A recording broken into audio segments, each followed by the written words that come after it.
تمنا مدتوں سے ہے جمال مصطفیٰ دیکھوں، امام الانبیاء دیکھوں، حبیب کبریا دیکھوں۔ باطل نے سب سے زیادہ محنت کی مسلمان کی معاشرت کو گندی کرنے کے لیے۔ یہ کو ایجوکیشن کیا ہے؟ مسلمان کی معاشرت کو آگ لگانے کی محنت ہے۔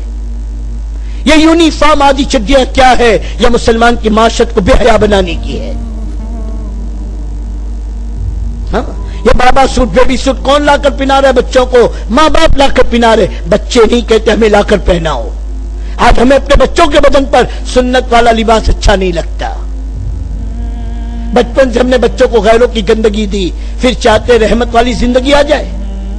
ان جوانوں کا کوئی قصور نہیں ہے، ان بچیوں کا کوئی قصور نہیں ہے، انہیں برباد کرنے والے ان کے ماں باپ ہے۔ ارے میں نہیں کہتا، میرا نبی کہہ رہا ہے، پکی بات کہہ رہا ہوں میں، پکی۔ خلق دو عالم درود ان پر، سلام ان پر، میرے مولا یہ موقع دے کہ ختم الانبیاء دے۔ معاشرت کو صحیح کرو۔ حضور صلی اللہ علیہ وسلم نے میرے رسول علماء لکھتے ہیں، دین معاشرت کی بنیاد پر قائم ہوگا اور معاملات کی خرابی سے نکل جائے گا۔ دین قائم کس پر ہوگا؟ کہ معاشرت کی بنیاد پر۔ اور میرے نبی نے معاشرت کی دو بنیاد بتائی، حیا اور سادگی۔ اور آج باطل کی معاشرت کی دو بنیاد ہے، بے حیائی اور اسراف، تعیش۔ اپنی معاشرت کو بچاؤ اس سے۔ ہم سیدھے سادے لوگ ہیں، کروڑ پتی، ارب پتی، کھرب پتی ہو، یہ گاجر یہ گارے مٹی چونے پہ لگانے کے لیے نہیں ہے۔ اپنی زندگی کو صحیح رخ پہ لاؤ، اپنی کمائی، میرے دوست بزرگوں، اپنے خرچ کی لائن کو صحیح کرو۔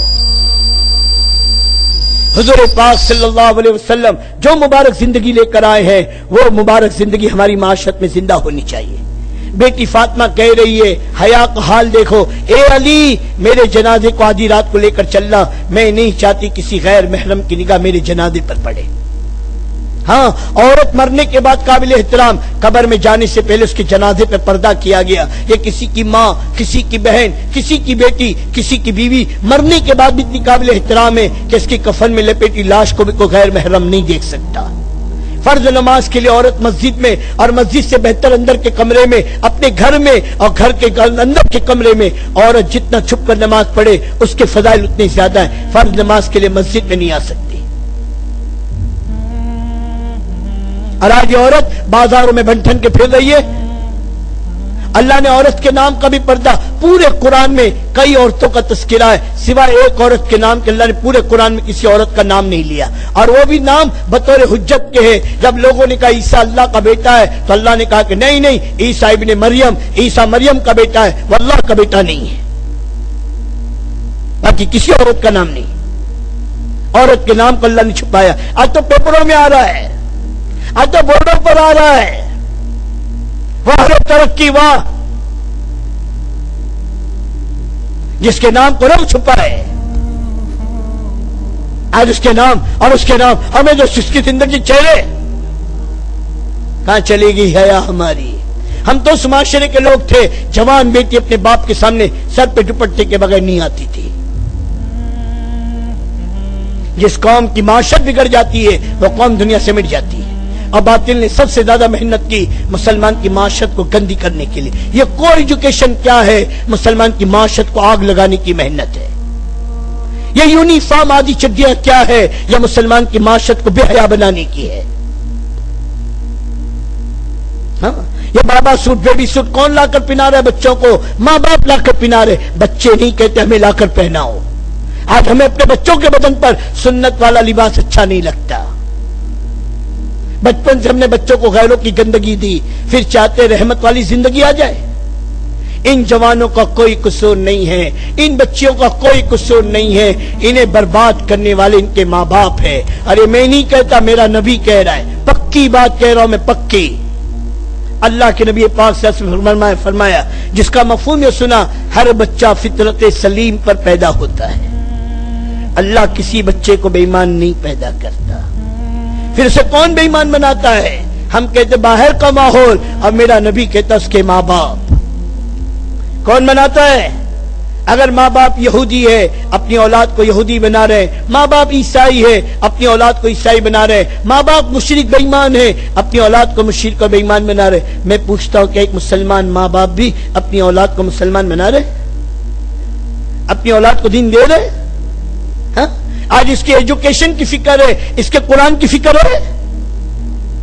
ہماری ہر مسجد میں مکتب کا نظام ہے کہ میرا کوئی بچہ کوئی بچی ہمارے محلے کا قرآن سے محروم نہ ہو۔ بڑے ظالم و ماں باپ سنو جو اپنی اولاد کو قرآن سے محروم کرے۔ ہم کسی چیز سے منع نہیں کرتے، جو بنانا چاہے آپ بناؤ، ہم یہ کہتے پہلے اسے مسلمان بناؤ، پہلے اسے نبی کا غلام بناؤ، پہلے اس کے دل میں اللہ اس کے نبی کی عظمت بٹھاؤ، پھر جو اسے بناؤ گے بنے گا۔ کوئی چیز سے اسلام نے منع نہیں کی، پہلے اسے دین دو، دین۔ ہاں، آج 50 سال کی عمر کا جب میرے دوستوں قرآن کے حلقوں میں بیٹھتا ہے، روتا ہے، سورہ فاتحہ یاد نہیں ہے، روتا ہے، اور زبان پہ اب چڑھ بھی نہیں رہی، کلمہ یاد نہیں ہو رہا۔ میرے دوستوں بزرگوں 10 دن کلمہ یاد کرانے میں لگے، روتی ہے کہ کاش بچپن میں ماں باپ نے پڑھا دیا ہوتا، تاکہ ہمارا یہ حال نہ ہوتا۔ ہر اتنا مجمع بیٹھا ہے نا، میں پوچھتا ہوں ایمانداری سے دل پہ ہاتھ رکھ کے سوچو، اپنے دل پر، کسی کے 10 سال شادی کے ہوئے، 15 سال، 20 سال، 25 سال، 30 سال، کبھی اپنی بیوی کا قرآن سنا ہے؟ ہاں، کبھی اپنی بیوی کا قرآن سنا ہے کہ اللہ کی بندی تجھے سورہ فاتحہ آتے ہیں؟ کبھی اپنی بیوی کے، کبھی میرے دوستوں غسل کے فرض پوچھے کہ اللہ کی بندی تجھ کو غسل کے فرض آتے ہیں؟ اگلے سال میں مر گئی، سوچو کہاں جائے گی، اور کون سکھائے گا اسے دین؟ ماں باپ نے سکھایا نہیں، اب تیرے ذمہ تھا، میرے ذمہ تھا کہ اللہ قرآن میں کہہ رہے ایمان والو اپنے آپ کو اور اپنے اہل و عیال کو جہنم کی آگ سے بچاؤ جس کا ایندھن انسان اور پتھر ہے۔ کیا معنی؟ امام حضرت علی رضی اللہ تعالیٰ کی تفسیر میں فرماتے انہیں اللہ کا دین سکھاؤ۔ بیوی بچوں کا نان نفقے کو ہم اپنا ذمہ دار، 12 گھنٹے نان نفقوں کے لیے بھاگ رہے ہو، محنت کر رہے ہو جانوروں کی طرح، 10 منٹ اپنے گھر میں، 15 منٹ اپنے گھر میں اپنی بیوی کے دین کی فکر کے لیے نہیں ہے؟ سنا ہے؟ گزر رہی ہے، وہ بیچاری کو پتہ نہیں اور ہمیں فرصت نہیں، تعلیم کی فرصت نہیں ہے کہ 10 منٹ اللہ کی بات، اللہ اس کے رسول کی بات ہو جائے، تعلیم کے لیے وقت نہیں ہے۔ تعلیم ہو رہی گھر میں؟ ہاں بھائی، یہ مجمع بیٹھے، تعلیم گھر میں ہو رہی کہ 10 منٹ میرے بیوی بچوں کے کانوں میں اللہ اس کے رسول کی بات پہنچنی چاہیے، تنہائی میں میں اپنی بیوی کا قرآن سنوں، اس کے قرآن کے جتنا مجھے قرآن آتا ہے، حافظ ہونے کی ضرورت نہیں ہے، جتنا تم نے اللہ کی راہ میں نکل کے قرآن صحیح کیا ہے اتنا قرآن اپنی بیوی کا صحیح کرا دو، اتنا قرآن صحیح کرا